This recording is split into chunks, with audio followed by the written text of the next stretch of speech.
राधे राधे। महाभारत युद्ध में 13वां दिवस कौरवों और पांडवों दोनों के लिए त्रासद दिन था। 13वां दिन एक ऐसा दिन था जब अनीति चरम पर थी। मैं आज आपको उसी 13वें दिन की दास्तान इस कविता के माध्यम से सुनाने जा रही हूँ। जब कुरुक्षेत्र की समरभूमि में सरसैया पर भीष्म हुए, तब कुरुकलंक के नयनों में क्रोधाग्नि लगी और ग्रीष्म हुए। गुरुदेव बनेंगे सेनापति, यह चाल चली थी शकुनी ने, जिसमें फंसकर सब जूझ रहे, वह जाल बुनी थी शकुनी ने। इस बार चली थी चाल अजब, जिसमें न कोई संधि हो, गुरुवर द्वारा वो ज्येष्ठ पांडुसुत समर भूमि में बंदी हो। फिर पांडव सेना में गुरुवर ने ऐसा तांडव नृत्य किया, सब समर मुंड से बांध दिए, कुछ ऐसा चित्र विचित्र किया। निज सेना की यह दशा देख अर्जुन को क्रोध अपार हुआ।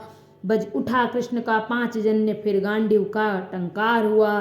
कौरव सेना के होश उड़े जब गुरुवर का रथ चूर हुआ। जो सोचा था वह विफल हुआ, सब सपना चकनाचूर हुआ। फिर कहा द्रोण ने दुर्योधन, मैं उससे पार न पा सकता, अर्जुन के रहते धर्मराज को बंदी नहीं बना सकता। फिर कहा द्रुगर्धों ने मिलकर, हम प्रण पे प्राण लड़ाएंगे, हम अर्जुन को ललकारेंगे और दूर तलक ले जाएंगे। हम जान रहे हैं अर्जुन से पा सकता कोई पार नहीं, पर इससे बढ़कर मित्र तुम्हें मैं दे सकता उपहार नहीं। फिर क्या था ऐसी नीति बनी जिसको सबने मंजूर किया।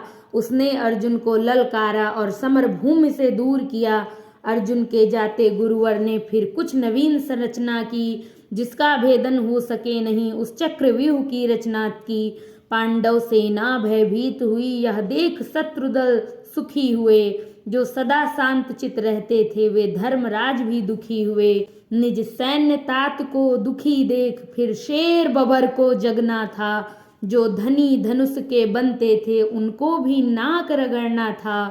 है उम्र 18 बरस मगर ये बड़ा धनुष का धन्नु है। सबने देखा कोई और नहीं, ये अर्जुन सुत अभिमन्यु है। मैं इसका भेदन कर दूंगा, यह भेद गर्भ में सुना हुआ। दादाजी चिंता दूर करो, ये सुन साहस 100 गुना हुआ। फिर अभिमन्यु के पीछे ही कुछ देश चले, कुछ धीम चले, कुछ पैदल घोड़े रथ सवार ले गदा गदाधर भीम चले।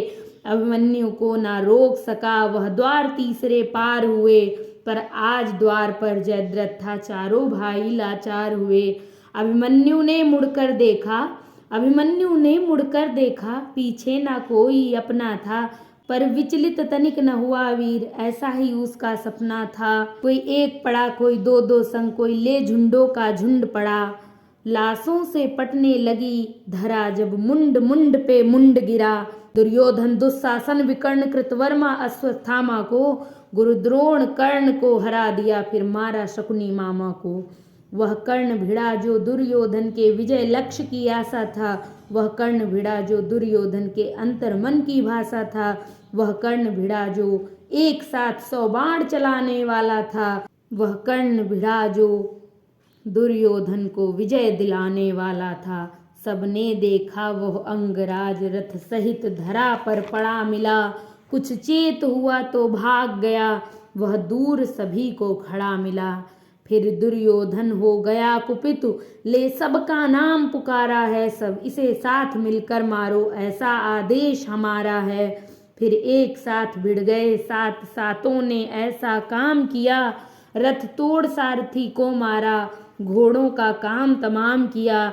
तलवार तीर जब टूट गए तो रथ के चक्के उठा लिए। उस रथ के टूटे चक्के से कितनों के छक्के छुड़ा दिए। यह देख अधम दुस्शासन ने तब सर पर गदा प्रहार किया। गिर गया धरा पर वीर, तभी पीछे से उसके वार किया। सब नियम युद्ध के भूल गए और ऐसा अत्याचार किया। फिर बारी बारी से सबने उसके सीने पर वार किया।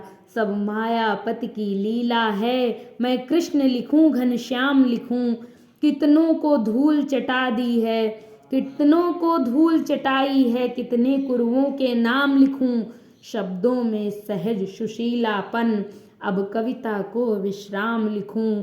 मैं उस बालक अभिमन्यु को अब अंतिम बार प्रणाम लिखूं। मैं उस बालक अभिमन्यु को अब अंतिम बार प्रणाम लिखूं।